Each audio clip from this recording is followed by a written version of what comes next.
Hello everyone, welcome to Banu Kitchen. நாம இன்னைக்கு என்ன ரெசிபி பார்க்க போறோம்னா கொஞ்சம் கூட சோடா மாவு இல்லாம ஈஸ்ட் இல்லாம ஆப்ப சட்டி கூட தேவைப்படாம சூப்பரான சாஃப்டான ஆப்பம் எப்படி செய்யலாம்ன்றதாங்க பார்க்க போறோம். ரொம்பவே சைடு கார்னர்ஸ்லாம் கிறிஸ்பியா நடுவுல மட்டும் ஸ்பஞ்சியா இது கூட தேங்காய் பாலோ இல்ல சிக்கன் குழம்போ வச்சு சாப்பிட்டீங்கன்னா அவ்வளோ டேஸ்டா இருக்கும். வாங்க இதை எப்படி செய்யலான்றத பார்க்கலாம். வீடியோக்குள்ள போறதுக்கு முன்னாடி மறக்காம சப்ஸ்கிரைப் பண்ணுங்க அண்ட் பெல் ஐகானை கிளிக் பண்ணுங்க. ஃபர்ஸ்ட் நம்ம இதுக்கு அரிசியை ஊற வச்சுக்கலாங்க. அதுக்கு 2 கப் அளவுக்கு பச்சரிசி எடுத்துக்கோங்க. தோசை ரைஸ் இருந்தாலும் சரி, இட்லி ரைஸ் கூட யூஸ் பண்ணலாங்க. இதை நல்லா கழுவிட்டு நம்ம எடுத்துட்டு வந்துடலாம். ஒரு 1லேருந்து 2 வாட்டி இதை நல்லா கழுவிக்கோங்க. பாருங்க, இது நல்லா கழுவியாச்சு. இப்போ இதை ஒரு 6 மணி நேரம் நம்ம அப்படியே ஊற வச்சிடலாங்க. இது 6 மணி நேரம் ஊறட்டும். அதுக்கப்புறம் நம்ம பார்ப்போம். 6 மணி நேரத்துக்கு அப்புறம் ஒரு மிக்ஸி ஜார்ல தாங்க இந்த மாவை நம்ம ஆட்டி எடுக்க போறோம். நீங்க கிரைண்டர்ல கூட பண்ணிக்கலாங்க. ஆனா மிக்ஸி ஜார்ல பண்ணிக்கோங்க, ரொம்ப ஈஸியா இருக்கும். தண்ணியை முழுசா வடிகட்டிட்டு மிக்ஸி ஜார்ல அரிசி முழுவதுமா சேர்த்துருங்க. இதுல ஒரு 1/4 கப்ல இருந்து 1/2 கப் அளவுக்கு மட்டும் தண்ணியை சேர்த்து இந்த மாதிரி மைய அரைச்சி எடுத்துட்டு வந்துருங்க. ஜாஸ்தி தண்ணி சேர்க்க கூடாதுங்க. பாருங்க, இந்த அளவுக்கு சாஃப்டா திக்கா இருக்கணும். இதை நாம ஒரு பாத்திரத்துக்கு மாத்திக்கலாம். அடுத்து நாம இந்த மாவுல இருந்து ஒரு 3 கரண்டி மாவை மட்டும் எடுத்து இன்னொரு பாத்திரத்துக்கு மாத்திக்கோங்க. நாம இதை ஒரு பேஸ் தயாரிக்க போறோங்க. ஏன்னா சோடாவும் சேர்க்கல, ஈஸ்டும் சேர்க்கல. இதுதான் நமக்கு அந்த புளிப்பு தன்மையை கொடுக்கும். 3 கரண்டி மாவை சேர்த்துட்டு அந்த மிக்ஸி ஜாரை கழுவி 1 கப் அளவுக்கு தண்ணி இதுல சேர்த்துக்கோங்க. தண்ணியை சேர்த்துட்டு நல்லா இதை கலந்து விட்டுருங்க. கட்டிகள் இல்லாம இதை நல்லா கலந்து விட்டுருங்க. பாருங்க, இந்த அளவுக்கு இருக்கணும். இப்போ நாம இதை மிதமான சூட்ல இதை குக் பண்ணலாங்க. அடுப்பு தீய மிதமான சூட்லயே வச்சு இதை கைவிடாம கலந்துக்கிட்டே இருங்க. ஒரு திக்கு பேஸ்ட் மாதிரி வருங்க. அந்த அளவுக்கு நம்ம கலந்து கொடுத்துக்கிட்டே இருக்கணும்.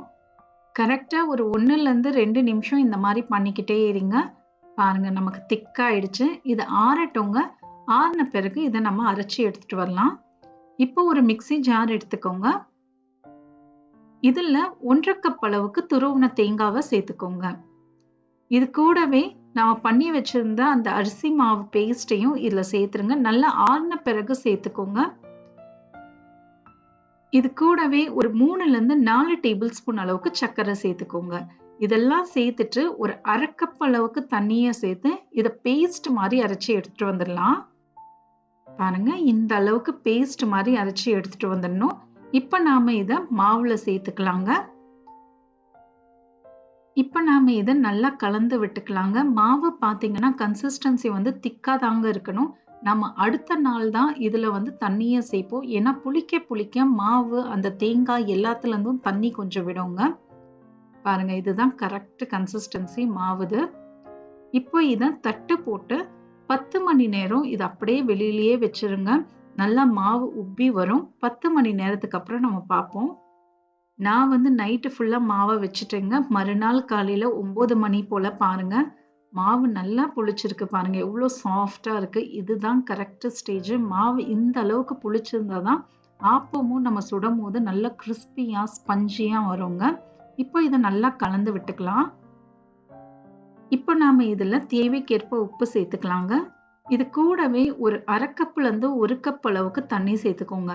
மாவுடைய கன்சிஸ்டன்சின்னு பாத்தீங்கன்னா தோசை மாவை விட இது நல்லா தண்ணியா இருக்கணுங்க. அப்பதான் கரெக்டா இருக்கும், திக்கா இருக்கக்கூடாது. இதுதான் கரெக்ட் கன்சிஸ்டன்சி. இப்ப ஆப்பக்கடாய் நல்லா சூடானதுக்கு அப்புறம் இதுல 1லேருந்து 2 கரண்டி அளவுக்கு மாவை சேர்த்துட்டு இந்த மாதிரி அழகா சுத்தி விடுங்க. ஆப்பம் ஷேப்ல வந்துடும். ஆப்பக்கடாய் சூடா இருக்கணுங்க மாவு போடும் போது, இல்லைன்னா உங்களுக்கு கிறிஸ்பியா வராது. இப்போ இதை மூடியை போட்டு ஹை ஃப்ளேம் லோ ஃப்ளேம்னு மாத்தி மாத்தி 2 நிமிஷம் மட்டும் இதை குக் பண்ண விடலாம். 2 நிமிஷத்துக்கு அப்புறம் பாருங்க, சைடு கார்னர்ஸ் எல்லாம் கிறிஸ்பியாகும். நடுவுல மட்டும் இந்த அளவுக்கு ஸ்பஞ்சியா இருக்கும். இதுதாங்க பர்ஃபெக்ட் ஆப்பம். இப்போ நம்ம ஆப்பக்கடாய் இல்லாதவங்களுக்கு நார்மலா தோசை தவால சுடலாங்க. அப்படி இல்லைன்னா இந்த மாதிரி பேன்ல கொஞ்சமா மாவை ஊத்திட்டு, பேன் நல்லா சூடா இருக்கணுங்க, மாவை ஊத்திட்டு இந்த மாதிரி சுத்தி விட்டுருங்க. மூடியை போட்டு ஒரு ஹை ஃப்ளேம் லோ ஃப்ளேம்னு மாத்தி மாத்தி 2 நிமிஷம் இதை நம்ம குக் பண்ண விடலாம். 2 நிமிஷத்துக்கு அப்புறம் பாருங்க சைடு கார்னர்ஸ் எல்லாமே அப்படியே கிறிஸ்பியா ஆயிட்டே வரும். கலரும் சேஞ்ச் ஆகும். இந்த சமயத்துல ஆப்பத்த வெளில எடுத்துடுங்க. ஆப்ப கடாய் இல்லைனாலும் பரவாயில்லங்க.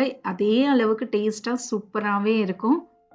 ஆப்பத்துக்கு தேங்காய் பாலும் சரி, இல்லைன்னா சிக்கன் குழம்பு, முட்டை ரோஸ்ட் இதெல்லாம் சூப்பரா இருக்குங்க. ஆனா எங்களுடைய ஃபேவரட் வந்து தேங்காய் பால் தான். பாருங்க சைடு ஃபுல்லா எவ்வளோ கிறிஸ்பியா இருக்கு.